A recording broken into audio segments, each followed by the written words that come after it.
નમસ્કાર વિદ્યાર્થી મિત્રો, આપણે સામાજિક વિજ્ઞાનનો 13મો પાઠ ભારત સ્થાન ભૂસ્તરીય રચના અને ભૂપૃષ્ઠનો પ્રથમ ચરણ આપણે અધૂરો મૂક્યો હતો અને તેને પૂરો કરવાનો છે.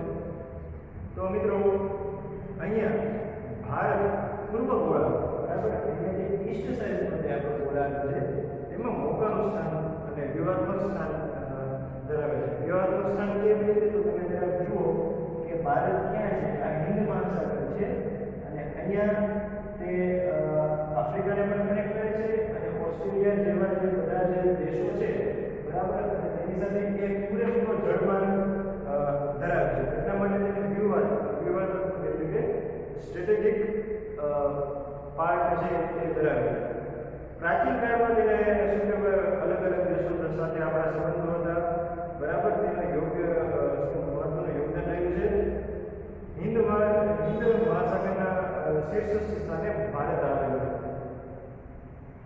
પૂર્વ આફ્રિકા, પશ્ચિમ એશિયા, દક્ષિણ એશિયા તથા દક્ષિણ પૂર્વ એશિયાના દેશો સાથે સમુદ્રનો માર્ગ સાથે પ્રાચીન કાળ સાથે સંબંધ રહ્યો છે. તમે જોઈ શકો છો કે આફ્રિકા અહીંયા જેટલા બધા કન્ટ્રીઝ આવેલા છે એની સાથે જે આપણે જેટલા બધા દેશો છે એની સાથે આપણો સંબંધ રહેલો છે.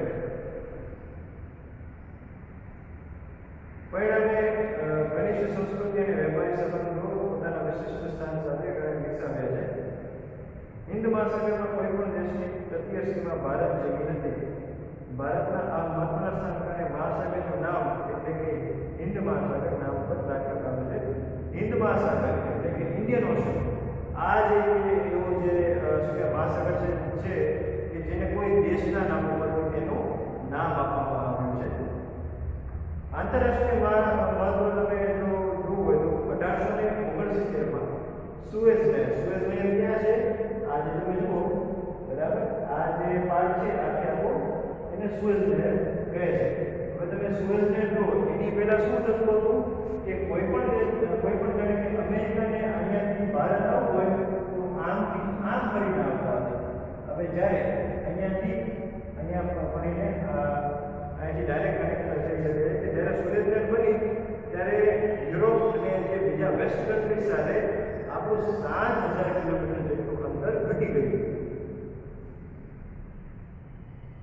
પૂર્વ તથા દક્ષિણ પૂર્વ એશિયા અને ઓસ્ટ્રેલિયાથી આફ્રિકા તથા યુરોપને સાંકળતા જળમાર્ગો હિન્દ મહાસાગર થઈને જાય છે. દક્ષિણ આફ્રિકાનો જળમાર્ગ સુએઝ જળમાર્ગ ભારત પાસેથી પસાર થાય છે. એ માર્ગ દ્વારા ઇન્ડોનેશિયાની મલક્કા સમુદ્ર પૂરી થઈ અને પેસિફિક મહાસાગર થઈને કેનેડા તથા યુએસ સુધી પહોંચી શકાય છે.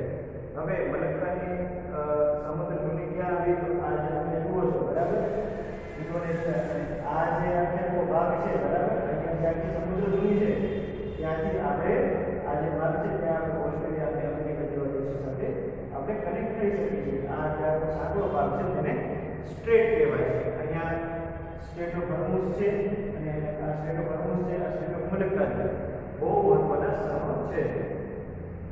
ભારત સંપર્ક વિશ્વના અનેક દેશોને સદસ્ય છે, બરાબર, અને ચિકિત્સા પદ્ધતિ, બરાબર, આપણા ઉપનિષદો, વિચારો, રામાયણ તથા પંચતંત્રની વાર્તા, ભારતીય અમુક અને દશાંશ પદ્ધતિઓ વગેરે વિભિન્ન વર્ષો ત્યાં સુધી પહોંચ્યા છે. તો હવે ભારતના પાડોશી વિશેની એકવાર આપણે વાતચીત કરી લઈએ. તો અહીંયા આપણે જોઈએ તો ભારતના જમીનની સીમામાં ઉત્તર પશ્ચિમે પાકિસ્તાન છે, બરાબર, પાકિસ્તાન, અફઘાનિસ્તાન અને ઉત્તર પૂર્વમાં ચીન અને નેપાળ છે. નેપાળ અને ભૂતાન સાથે પૂર્વમાં મ્યાનમાર અને બાંગ્લાદેશ સાથે જોડાયેલી છે. ભારતની દક્ષિણ દિશામાં સમુદ્ર કિનારે પાડોશી દેશો સાથે શ્રીલંકા અને માલદીવ્સ આવેલા છે. શ્રીલંકા અહીંયા છે અને માલદીવ્સ અહીંયા છે. અહીંયા માલદીવ્સ અને બંગાળની ખાડીમાં અંદમાન અને નિકોબાર ટાપુઓ આવેલા છે. મિત્રો, આપણે સૌ ભારત અને નેપાળ અહીંયાથી લગભગ ઓછામાં ઓછા 2500 કિલોમીટર દૂર છે. હવે ભારતની ભૂસ્તરીય રચના. તો મિત્રો, આ જે આ આખે આખો આ જે સેગમેન્ટ છે બરાબર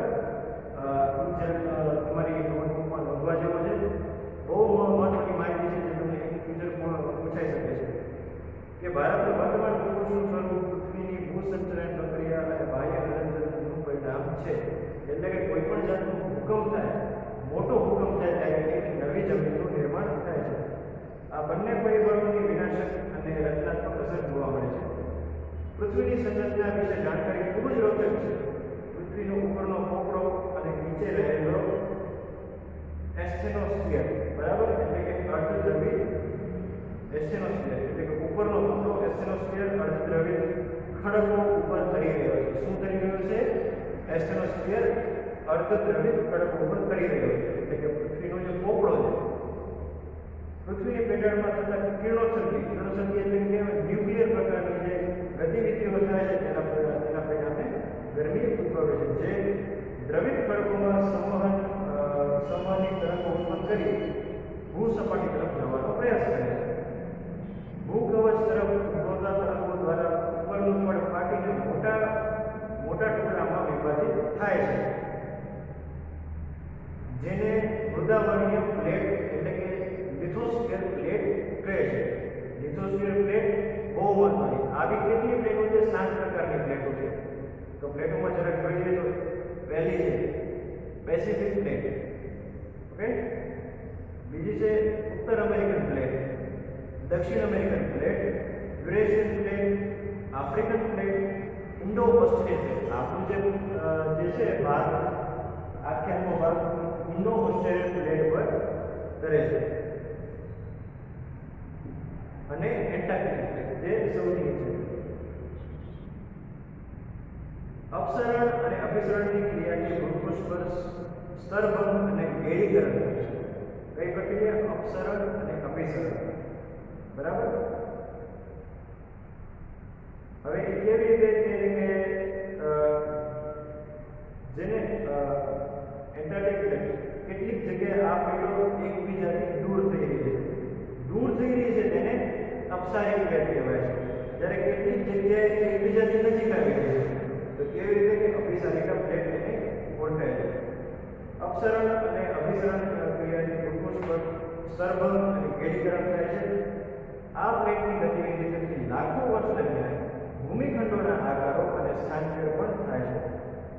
એકબીજાથી વિપરીત દિશામાં ખસી જવાથી આ પરસ્પર પ્રતિક્રિયા પૃથ્વીની બધી ભૂકંપીય અને જ્વાળામુખી ક્રિયાઓ માટે જવાબદાર છે. સરકતી કે ખસકતી પ્લેટો આ એકબીજાની સાથે ટકરાઈ રહી છે. પર્વતોનું નિર્માણનું કારણ બને છે. એટલે કોઈ પણ જાતનું પ્લેટ ખસકે, બરાબર. કોઈ પણ જાતની જાણે કે બુકનું તમે ઉદાહરણ લઈ લો, બરાબર. કે આ બુક એ સામે કોઈ પણ તમે ચોપડી રાખી દો, એકબીજા સાથે ભટકાય તો કોઈ પણ એક છેડો ઉપર આવી જાય છે. એવી રીતે આપણે સમજી શકીએ છીએ કે નવા પર્વતોનું નિર્માણ થાય છે. પ્લેટો જે એકબીજાથી દૂર થશે ત્યાં ભૂમિખંડો અને મહાસાગરોમાં ફાટોનું નિર્માણ થાય છે. એટલે કે હવે જ્યાં દૂર પડે ત્યાં સ્પેસ ખાલી થઈ જશે અને ત્યાં નવી ફાટ અને મહાસાગરોનું નિર્માણ થાય છે. આ પ્રકારની પ્લેટોને રૂપાંતરિત પ્લેટો કહે છે. હવે ભારતની વાત કરીએ તો ભારતમાં જે આ પ્લેટ છે તેનો શું સંબંધ છે? બહુ જ ઘનિષ્ઠ સંબંધ છે. તો ભારતની તમે જે આ જે સ્થિતિ જુઓ છો, તમે કહેતી કે આફ્રિકાનો સ્થિતિ જુઓ અને આ જે બે દેશ છે, બરાબર. આફ્રિકાનો ખંડ જુઓ અને આ દક્ષિણ અમેરિકાનો ખંડ જુઓ. જો તમે એકબીજા સાથે આમ જોઈન્ટ કરવાની ટ્રાય કરશો તો એકબીજા સાથે જોડાઈ જશે. એવી જ રીતે ભારતની સ્થિતિ અહીંયા હતી. તો આ ભારતની પ્લેટ પ્લેટ ખસવાના કારણે ભારત ધીમે ધીમે અહીંયા આવે છે. આ પ્રક્રિયા બહુ ઇન્ટરેસ્ટિંગ છે. કરોડો વર્ષ પહેલા ગોંડવાના લેન્ડ નામના પ્રાચીન વિશાળ ભૂમિખંડનો ભાગ હતો. આ વિશાળ ભૂમિખંડમાં આજના દક્ષિણ અમેરિકા, આફ્રિકા અને ઓસ્ટ્રેલિયા તથા એન્ટાર્કટિકાનો સમાવેશ થતો હતો. કાળક્રમે ગોંડવાના લેન્ડથી અલગ થઈને ઇન્ડો ઓસ્ટ્રેલિયન પ્લેટ ધીમે ધીમે ઉત્તર તરફ સરકવા લાગી. આ જે પ્લેટ છે એ ધીમે ધીમે નોર્થ સાઈડ ખસેડવામાં આવી. તે ઉત્તર ગોળાર્ધ એક સાથે લગભગ 5 કરોડ વર્ષ પહેલા ટકરાવાનો મનાય છે. આ જે આખી પ્લેટ છે બરાબર, જે આ જે પ્લેટ એને યુરેશિયન પ્લેટ કહેવાય. ઇન્ડો ઓશિયન પ્લેટ અને યુરેશિયન પ્લેટના ટકરાવથી તેથીસ સમુદ્રમાંથી હિમાલય પર્વતશ્રેણીનું નિર્માણ થયું. મિત્રો એવું કહેવામાં આવે છે કે હિમાલયની જગ્યાએ સમુદ્ર હતો. હવે તમને ખબર પડી કે સમુદ્ર શું કામ હતો. આ પ્લેટ જ્યારે અહીંયા પૂર્વાંચલનો ભાગ હતો ત્યારે અહીંથી ભટકાણું અને ત્યાંથી હિમાલયનું નિર્માણ થયું. હિમાલય પર્વતશ્રેણીની દક્ષિણે એક વિશાળ ખીણ બની જેમાં સમય જતા ઉત્તર દક્ષિણથી વહેતી નદીઓનો કાપ કરવાયો. આ રીતે હિમાલય અને દ્વીપકલ્પીય ઉચ્ચ પ્રદેશ વચ્ચે અત્યારનો ગંગાનો મેદાની પ્રદેશ બન્યો. દ્વીપકલ્પીય ઉચ્ચ પ્રદેશ ઉત્તર પશ્ચિમ ભાગમાં એક વિસ્તૃત જ્વાળામુખી પ્રસ્ફોટન થયું, જે ઉચ્ચ પ્રદેશનો પશ્ચિમ ભાગ તૂટીને નિમજ્જિત થઈ ગયો અને પરિણામે અરબ સાગરનું નિર્માણ થયું.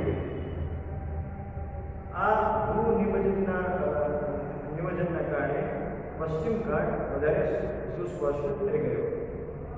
પશ્ચિમ ઘાટ એટલે કે શું? ભારતનો આ જે ભાગ છે એને પશ્ચિમ ઘાટ કહેવાય. પશ્ચિમ ઘાટ અને પૂર્વ ઘાટ એવી રીતે. આમ ભારતીય ભૂખંડમાં અનેક વિવિધતા જોવા મળી છે. ઉત્તરમાં ઊંચી વિસ્તૃત પર્વતમાળા આવેલી છે, તેમાં ઉચ્ચ પ્રદેશો અને શિખરો ઘાટ વગેરે આવેલા છે. ઉત્તર ભાગના મેદાનોમાં ગંગા, યમુના અને બ્રહ્મપુત્ર નદીઓ વહે છે. તેથી તેના કાપથી મેદાનો રચાયા છે. દક્ષિણનો દ્વીપકલ્પ ભાગ પ્રાચીનતમ છે. દક્ષિણ ભારતના ઉચ્ચ પ્રદેશની બે દ્વારના સ્વરૂપ પૂર્વ અને પશ્ચિમ છેડાના તટીય મેદાનમાં આવેલા છે. આમ ભારતીય વૈવિધ્યનું ભૂપૃષ્ઠ ધરાવે છે. મિત્રો, આમાં તમે ભારતની ભૂસ્તરીય રચના તમે શીખી. ભારત વિશે તમે થોડું શીખ્યું. હવે આપણે એના નેક્સ્ટ પાર્ટમાં થોડું વધારે શીખશું. ત્યાં સુધી આપણે લેક્ચરનો એન્ડ કરીશું. Thank you very much.